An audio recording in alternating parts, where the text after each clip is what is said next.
Assalamualaikum warahmatullahi wabarakatuh. Perkenalkan, nama saya Andini dengan NIM 2204020091 dari program studi perbankan syariah semester 5. Alhamdulillahirabbil alamin. Puji syukur kita panjatkan atas kehadiran Allah Subhanahu wa taala karena telah memberikan kita nikmat kesehatan, kesempatan sehingga dapat melakukan aktivitas, dan tak lupa pula kita panjatkan salawat serta salam kepada baginda Nabi Muhammad SAW. Baik, di sini saya akan menjelaskan materi terkait krisis perbankan dan keuangan global. Baik, langsung saja. Di sini saya akan membahas mengenai krisis perbankan dan keuangan global, di mana materi yang saya angkat dari dampak krisis keuangan global terhadap perbankan di Indonesia, perbandingan antara bank konvensional dan bank syariah. Awal terjadinya krisis keuangan yang terjadi di Amerika Serikat ternyata telah memengaruhi wajah keuangan global. Negara-negara di wilayah Eropa, demikian juga dengan wilayah Asia Pasifik seperti China, Taiwan terkena dampak krisis. Dampak krisis yang dihadapi negara-negara tersebut pada umumnya adalah meningkatnya inflasi, turunnya nilai tukar, turunnya pertumbuhan ekonomi, dan runtuhnya indeks bursa, dan sejumlah bank, institut keuangan, operasi mengalami kesulitan keuangan atau bangkrut. Dampak langsung krisis keuangan ini bagi Indonesia adalah kerugian beberapa perusahaan di Indonesia yang berinvestasi di institusi-institusi keuangan Amerika Serikat. Perusahaan keuangan atau pengembang yang mengalokasikan dana pada sumber pendapatan alternatif melalui pembelian saham atau obligasi pada instrumen keuangan asing. Sedangkan dampak tidak langsung dari krisis adalah turunnya likuiditas, melonjaknya tingkat suku bunga, turunnya harga komoditas, melemahnya nilai tukar rupiah, dan melemahnya pertumbuhan sumber dana. Demikian juga penurunannya tingkat kepercayaan konsumen, investor, dan pasar terhadap berbagai institusi keuangan yang menyebabkan lemahnya pada modal. Krisis keuangan juga memengaruhi pasokan likuiditas sektor keuangan karena bangkrutnya beberapa institusi keuangan global, khususnya bank-bank investasi yang berpengaruh pada aliran kas perusahaan-perusahaan di Indonesia. Keadaan ini akan menyebabkan naiknya tingkat suku bunga dan turunnya pendanaan ke pasar modal dan perbankan global.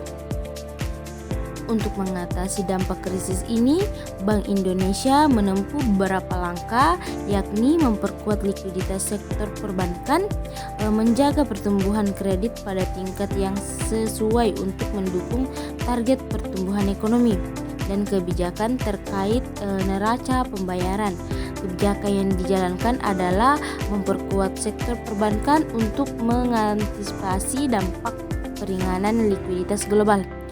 Untuk mendukung pertumbuhan ekonomi, diupayakan pertumbuhan kredit dijaga pada level yang tetap dan mencari pembiayaan untuk mengurangi defisit anggaran pendapatan dan belanja negara dari sumber non-pasar seperti sumber-sumber bilateral maupun multilateral. Adapun yang kedua, saya akan membahas dampak bagi sektor keuangan di Indonesia. Adapun dampak krisis tersebut pada perekonomian Indonesia ditandai dengan adanya penarikan dana dalam falas, khususnya dolar Amerika Serikat, oleh lembaga-lembaga keuangan kreditor dan investor di Amerika Serikat. Penarikan tersebut dilakukan dengan menjual sekuritas saham dan surat berharga utang yang dibeli sebelumnya dalam rupiah, kemudian dibelikan dolar. Selanjutnya itu juga penarikan dana dilakukan dengan mencairkan dana yang telah ditempatkan pada bank-bank di Indonesia dan langsung dalam dolar. Krisis keuangan ini menyebabkan dana yang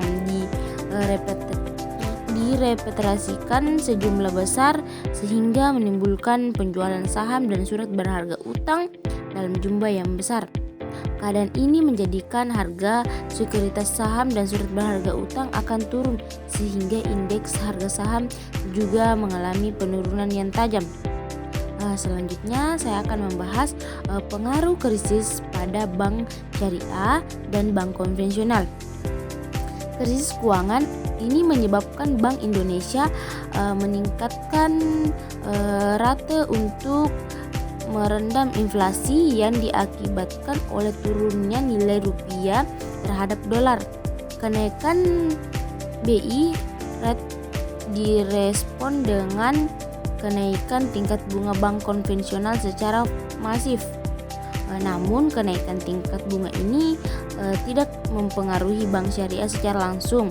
Sistem jual beli atau BAI di bank syariah di mana pembayaran margin didasarkan fixed rate, di mana ketetapan didasarkan kontrak tidak bisa berubah sewaktu-waktu seperti hanya dengan bunga. Namun bagi produk bagi hasil dimungkinkan krisis keuangan ini akan mempengaruhi return bank syariah karena krisis keuangan akan mempengaruhi bagi hasil perusahaan untuk mendapatkan laba optimal. Kenaikan tingkat bunga menyebabkan daya tarik menyimpan dana di bank konvensional meningkat. Namun kenaikan tingkat bunga ini tidak akan menarik bagi investor yang akan mendapatkan beban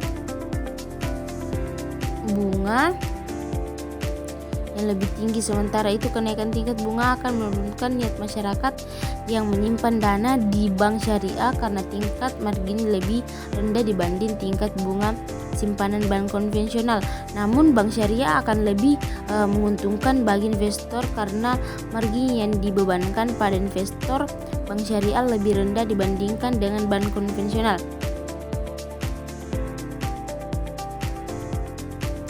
Baik, selanjutnya saya akan menyimpulkan hasil dari pemaparan materi saya. Yang pertama yaitu krisis keuangan global memengaruhi kondisi perbankan di Indonesia. Bank syariah yang menggunakan sistem jual beli dan bagi hasil menunjukkan kondisi yang berbeda dengan bank konvensional yang menggunakan bunga. Dampak krisis keuangan yang menyebabkan kenaikan tingkat bunga mempengaruhi likuiditas bank konvensional, sementara itu tingkat margin dan bagi hasil bank syariah tidak terpengaruh langsung dengan adanya kenaikan BI rate karena tidak akan berubah selama waktu kontrak belum selesai dan untuk mengubahnya harus melalui kontrak baru yang disepakati kedua belah pihak. Krisis keuangan memengaruhi kenaikan tingkat bunga simpanan dan pinjaman di bank konvensional dan bank syariah. Tingkat rata-rata tingkat bunga bank konvensional lebih tinggi dibandingkan dengan tingkat margin di bank syariah. Sementara itu kinerja keuangan kedua bank ini berbeda. Krisis keuangan pada tahun 2008 menjadikan tingkat pendapatan yang diperoleh kurang. Secara umum kenaikan pendapatan bank syariah lebih tinggi dibandingkan dengan bank konvensional. Sebaliknya, nilai pendapatan dibandingkan aset menunjukkan bank konvensional lebih tinggi. Sekira itu yang dapat saya paparkan mengenai materi krisis pada perbankan dan keuangan global.